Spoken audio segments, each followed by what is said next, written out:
Hello, I want to talk to you today about when you should go to the hospital if you are in labor.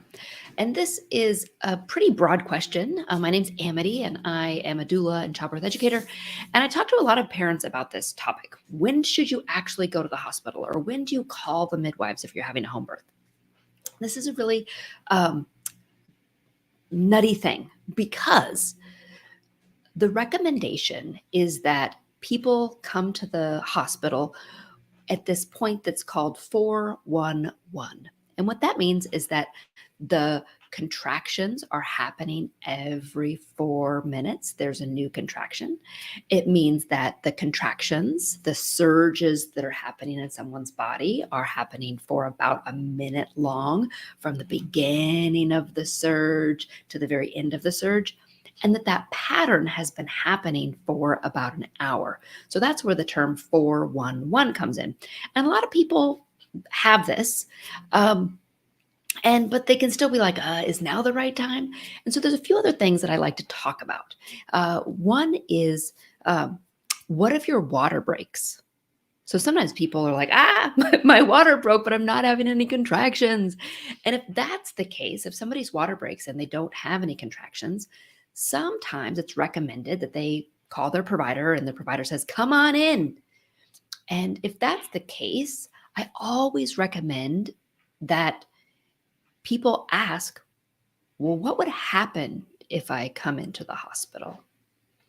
Because sometimes what happens is people get admitted to the hospital and they just wait. And not everybody wants to wait overnight in the hospital for their contractions to start.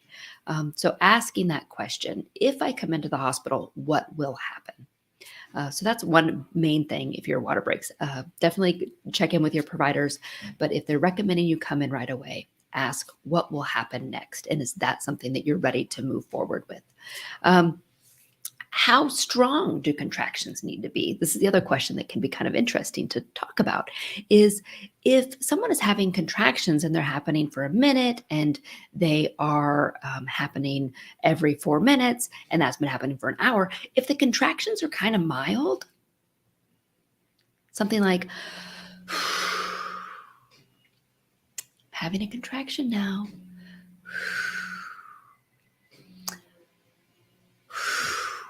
That's probably not strong enough to indicate that someone needs to be at the hospital. And it's unusual, but it can happen that people can have this pattern, but the contractions just aren't strong. And so, some other things to look for in addition to a pattern is the intensity of contractions.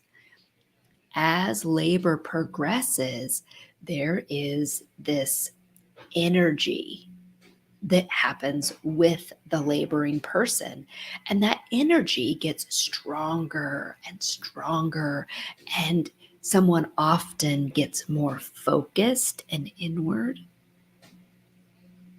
Someone starts breathing more deeply, more focused.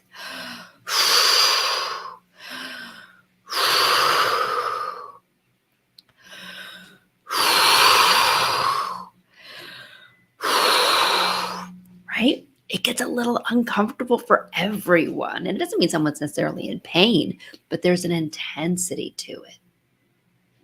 And then there's some other things to look for too. Often, someone in labor, when things are really progressing, they might start sweating a little bit. So they might start perspiring. They might close their eyes down and not really want to talk to anyone. That's a sign of progression. And often they'll start moving their body in rhythmic ways that are really hard to predict. You can't say initially before labor, I'm going to start moving my abdomen round and round during contractions. But there's something about labor when it's really picking up and getting to this point where it's that active part of labor. When someone is going to need to go to their care provider, there is this rhythm that starts to happen. And so oftentimes there's this movement. And I recommend that you be on the lookout for that movement, be on the lookout for what's happening spontaneously for the laboring person. And if that's you, if you're watching this and you're pregnant, there's just certain things that happen that are really, really fun to see.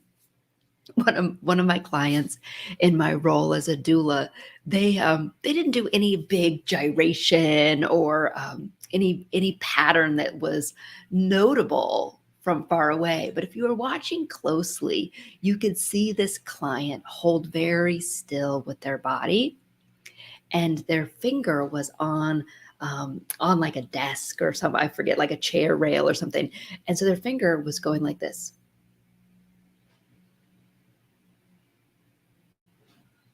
I just remember that being such a sweet demonstration of someone using rhythm in labor and using that pattern every contraction. They would just start tapping their finger, and that was their rhythm. And so, when you're looking about when should I go to the hospital in labor, there are, yes, the 411 is important, but the power and strength of the contractions and the measures that people take to move through those contractions are also an important layer to blend into the conversation.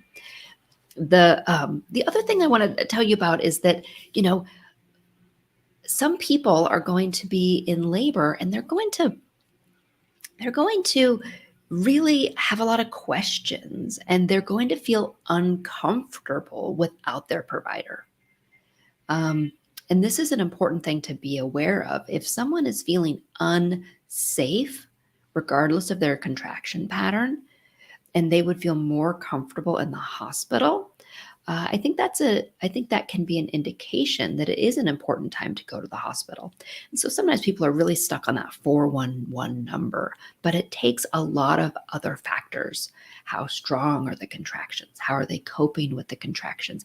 How are they feeling emotionally about still being in their home or wherever it is that they're laboring? And so it's really a broad conversation. The other thing to note is that some people will never have a 411 pattern. Their contractions might be 6 minutes apart all the way through their labor. Someone else might have shorter contractions, but they might not ever be 1 minute long. The 411 is just this guideline. And so if you're having really strong contractions, but all of your contractions they're not a minute long, by all means, go to the hospital. Don't wait, because if the strength and intensity is overwhelming, that can be another indication that your labor is progressing, and then be better for you to be to the wherever it is you're going to give birth. Now, some people will say, well, I work far away from where I live. Should I go to work, or should I leave my partner when they're in labor? And most often, you have plenty of time, especially if it's a first time that someone is giving birth. You have plenty of time. There's not a big rush. And in the unusual circumstance that someone's going to have a very fast labor, here's what you would look out for that would indicate go quickly.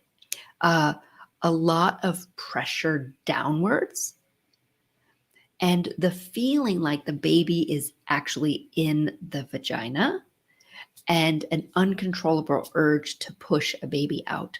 It can really feel like an uncontrollable urge to poop or vomit. Or have you ever had a sneeze where you like there's you don't want to sneeze right now in all these people, but you can't help it? It's like when a baby is actually coming out, that's the feeling that someone has. They have this feeling of like there's nothing they can do other than push this baby out. So if it doesn't feel like there's a baby in your vagina, if it doesn't feel like there is a baby that's coming out, an active pushing, which can look and sound like this grunting low sound, you probably have time to get to where you need to go.